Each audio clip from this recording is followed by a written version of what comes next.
that came around as a dreidel, what does it really have to do with the past? The answer is that Hanukkah is something that delves into the future. Hanukkah is not dealing with the past at all. The past deals with sevens. Shmoyne Nimin is for the future. The past is talking about sevens. Everything in the past is seven. When we talk about going into Mashiach, we're talking about 8. Shmoyne Nesichei Yodam, 8 days of Hanukkah, 8 candles in the menorah. Everything that we're talking about, which is also going to be the killer of Mashiach, is going to be 8, and everything is 8. And even the dreidel is also saying that. If you take the Nun, Gimel, Hey, and Shin, and add it up, it adds up to 358 Mashiach. And the Israelis who are going to complain to me and say that in Israel they write Nes Godel Hoyapoi, they don't write Nes Godel Hoyashom, add that up, and that adds up to 138 to Menachem. You can't run away from that. One way or the other, you can end up with Mashiach. So today's Hey Tevet. Why don't we sit down for a minute and delve into what the Rebbe told us? That we should be able to be the front row soldiers of the Rebbe. And the Rebbe made it clear, and he said, Nispayim o hashlichus. It's right over here, you don't have to go far. The only shlichus that's left is the Mekabel Zayin Pnei Mashiach Tzedkenu, to go out into the street and to let the world know that this is it. We can't run around anymore, and we can't go ahead and try to close our eyes and hide away from this. It's not going to work. And this is why the Rebbe took gebeten of us a whole year. The Rebbe said, Hini noiselochem leiv lodas, ve'nayin lerois v'oznayin l'shmoya. The Rebbe begged and pleaded, open your eyes, open your ears, open your hearts, and listen carefully. What have I been telling you for 40 years? I've been begging with you for 40 years that we should once and for all recognize and acknowledge and really be master Kabbalas HaMalchus of Melech HaMashiach. Why don't you see this? What's going on? And the truth is that even after all was said, and after the famous Sichas Chofches Nisan, the Rebbe had to turn to one of the older Chassidim and say, Lekoga v'leinoga. It didn't help. And it's interesting that Nishka Lubavitcher saw this 40 years earlier, 50 years ago. There's a Soloveitchik in Israel who was shown the Maimah Bossi Legani of the Rebbe, the first Maimah. And very similarly, Rav Moshe Feinstein, who was shown the first Maimah Bossi Legani of the Rebbe. Then, in Tovshin Yud Aleph, both of them very similarly said, Der junge Mann sagt, dass is Mashiach. This young man is stating that he is Mashiach. This is in 1951. Nisnagdim, non-Hasidim recognized what this young man was saying. And we, for some reason, are losing ourselves. And if today is our Rosh Hashanah of our generation, I think we should all say the prayer and the Bakosha, Nihiyah leroish v'loi lezono. One should ask yourself the question, l'chayra we should say Nihiyah roish. Why do we say Nihiyah leroish v'loi lezono? We should say I want to be a head, not a tail. Nobody wants to be the head. We know that there's only one head. There's the Notzi Adar, Rosh B'nai Yisrael. Nobody is praying and saying Nihiyah roish. What we're begging and pleading is Nihiyah leroish.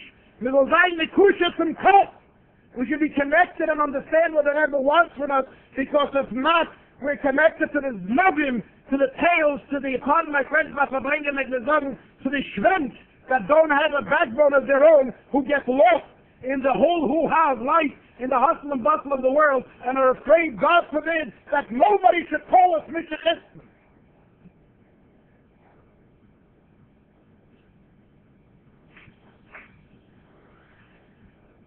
This year, is also 75 years that we just now marked to Yudalit Kislev.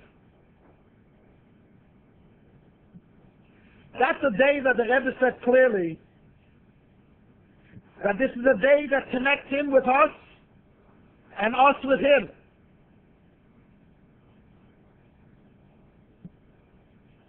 And in this 75th year, we have to ask ourselves the significance to us. And I think, in my humble opinion, that here we have the father of our entire religion, Avraham Avinu, whom the Almighty promises him the entire land. The Almighty gives him a covenant that he's ready to give him. And yet at 75 years old, at the age of 75, he tells him, Lech lecha, leave your house, go away.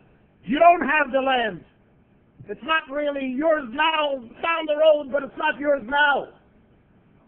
How do we combine these two? I think that it's very simple.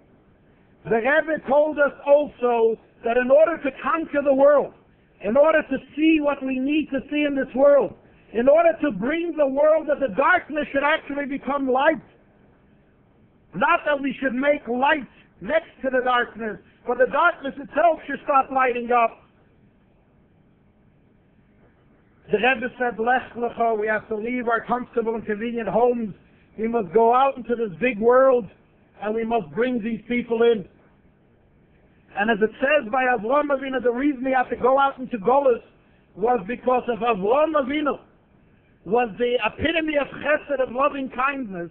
In order for him to appreciate the mitzvah of Achnosas Orchim, he had to experience it himself. In order for us to be able to take a dark world and turn it over, we have to become those Chayoli Beis David to experience the darkness ourselves. But not Chas v'Sholom, the darkness should impact us, but rather we should impact that darkness. And if there's a problem, the problem is in us, not in the world. And the Rebbe said it very clearly many times, that if we have to go out in the street and shout, Hinei Zeh Mashiach Bo, and talk about the details of what the Rebbe said Mashiach is all about, the Rebbe said clearly that if you have a problem with it, if you don't know how to do this, if you can't disseminate this information, your mushkoyim are not at fault. They should not be suffering. Get someone else to do it for you. But it's a chutzpah and a hozeh to sit back and not let someone else do it. Or to use again the Rebbe's expression, they tieren sich mit Shev al Kaise. But the Rebbe explained that Shev means sit yourself and don't do anything, al Kaise, and don't let someone else do. That is unheard of.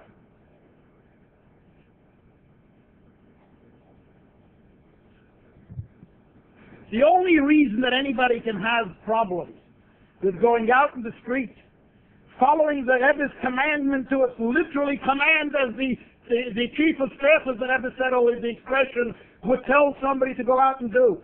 The only reason we would have a problem in this is our seichel.